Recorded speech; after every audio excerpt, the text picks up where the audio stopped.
I'm a police detective, and I'm dealing with the weirdest case yet.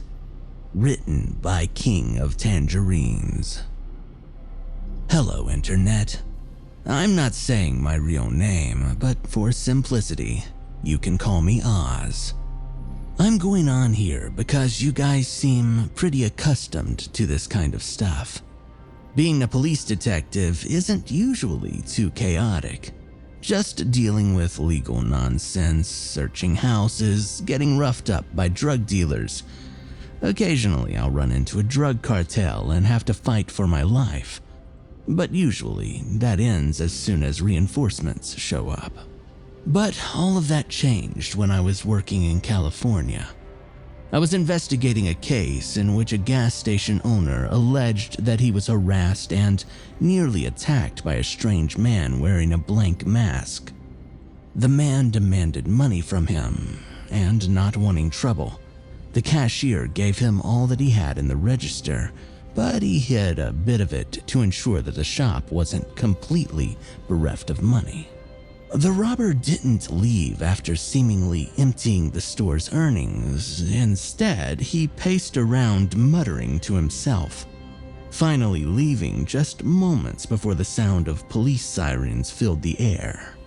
What kind of lead did we have? Well, barely any, but the man did come and go by car, so we followed that trail to its end. I tracked down that lead as best I could. I followed his movements through the traffic cameras around town, and he parked near a park entrance before vanishing, likely to change out of his work clothes. I found the car where he had left it, and I took it to the station with me. Forensics and I did a full effing peel of that car. That car was, as we found out, stolen. And the only fingerprints that we could find were confirmed to belong to a young female owner. She had been pulled out of it and knocked unconscious by an unknown assailant. And that was where the trail went cold. Alright, that sucks, but I'm a detective. I don't give up. So I cast my detective's magnifying glass over California, and I scrutinized for anything else to come up regarding the case. Eventually, something happened, but it wasn't a witness, a tip, or anything remotely related to my career as a police detective. No, it was a personal experience. At some point, around 11 p.m. a few days ago, I was on a late-night walk when I witnessed something strange. A blur of a man entering an alleyway, and following him was a lean woman wearing a white, featureless mask. Suddenly, the details of that case that had occurred weeks ago came racing back into my mind. I turned off my songs and I quickly gave quiet pursuit. But the alley was dark and I could barely even see my hands in the rural place. So I turned on my flashlight and I screamed. Well, I've seen a lot of shit as a police detective, and it wasn't the kind of shrill scream that you would get from a woman or a horror movie survivor. It was more like a very loud, deep gasp. I saw a writhing, shuddering man on the verge of death, being held down by two muscular men. One I recognized as that man in the gas station, but the other seemed slightly different. 3 women joined them. One was a younger woman that I almost overlooked. Another appeared older, and the leader of the group had curly hair. She carried a bloodied cleaver at her side and wore delicate white gloves, and was methodically removing the dying man's insides bit by bit. All of them wore identical, expressionless masks. As she clutched the putrid viscera in her grip, I heard something.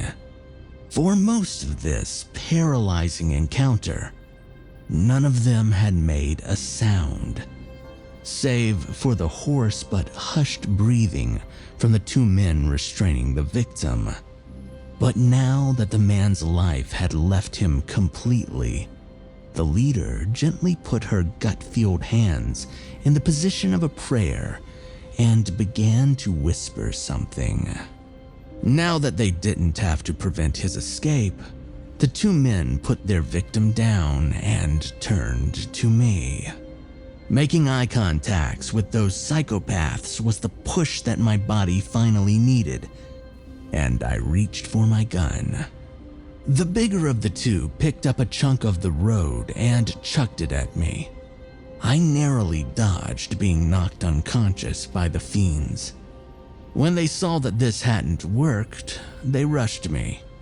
It was a short alleyway, and with only a few seconds left to react, I frantically tried to reload my gun, which I had somehow left magazineless. It was a short alleyway, and I only had seconds to react. My heart jumped as I reached for my gun, only to realize that the magazine was missing. Panicked, I scrambled to reload, fumbling rounds everywhere. Brass clattered to the ground. With no time, I slammed 2 bullets into the mag, jammed it in, and racked the slide. Bang! Bang! I had almost no time to react. I scrambled to try to get ammo into the gun, but just wound up spilling brass all over the ground. Finally, I managed to load 2 bullets into my mag. Then, bang, bang. I shot blindly, but accuracy be damned. They were almost upon me. Both shots hit. One of them was shot in the intestines, maybe even his lung, and he fell forward, wobbling on his knees like a scarecrow in a thunderstorm.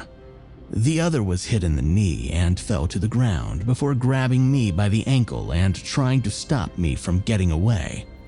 But a kick in his mask seemed to disorientate him, allowing me to get free and start running, but not before taking a single picture of the entire group and their latest victim.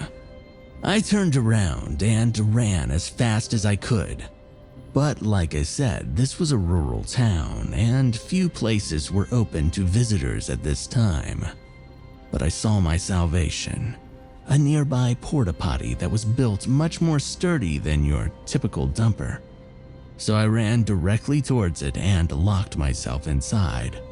Only then did I call dispatch to request an ambulance and backup, though it was likely too late for the man in question. But we have to do that for legal reasons.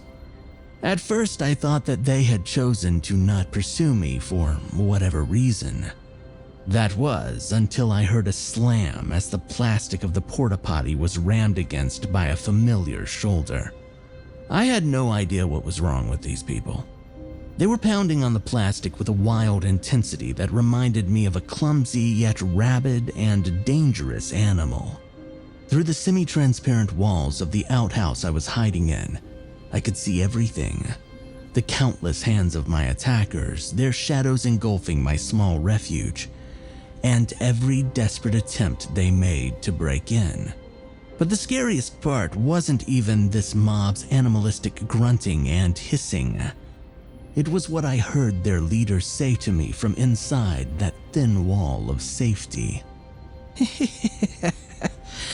Look what you've gotten yourself into. Everything came to a halt as soon as the police showed up. Here I was, looking like an effing maniac, screaming about homeless psychos trying to kill me, locked inside a porta potty, alone. They did not find any body, no fingerprints, no footprints, no camera footage. The only sign that this ever happened to me was that picture, and the damage that had been dealt to the John. But you and I both know that chemical toilets being run down is a given, not a possibility. I'm feeling desperate, and I'm resorting to coming to this place and asking strangers online for help. But could you give me a hint here? What were those people?